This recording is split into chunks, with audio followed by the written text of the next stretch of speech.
Projekti për pastrimin e pyllit të sodës nga drurët e dëmtuar është një tjetër punë e nisur në Vlorë, por e papërfunduar. Ky projekt publikisht u lançua 2 vite më parë dhe afati për realizimin e tij ishte 8 muaj, por në mushkrinë e qytetit të Vlorës u punua vetëm 4 muaj për realizimin e këtij projekti, që mund të cilësohet si shkatërrim i pasurisë natyrore. Për 4 muaj firma e cila fitoi tenderin preu në pyllin e sodës çfarë gjeti, drurë të dëmtuar dhe sigurisht më shumë drurë të shëndetshëm.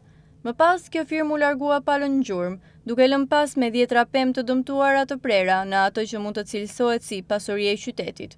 2 vite më parë u lançua një projekt me shumë bujë, por që në fond nuk rezultoi i tillë. Bëhej fjalë për projektin që do të pastronte pyllin e sodës nga drurët e rrëzuar dhe mbasta drurë do të përdoreshin për të bërë pelete, të cilat do të përfitoheshin të ardhura për pushtetin lokal.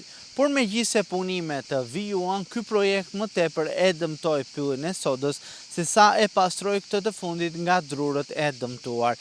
Momentalisht afatet kanë përfunduar prej muajsh, por efekti në mushkrinë e qytetit të Vlorës është vërtet negativ.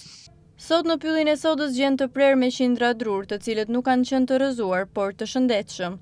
Gjithashtu gjen edhe pisha që rrezikojnë të bien, që askush nuk ka marrë mundimin t'i presë, megjithse ishte motivi dhe qëllimi i këtij projekti.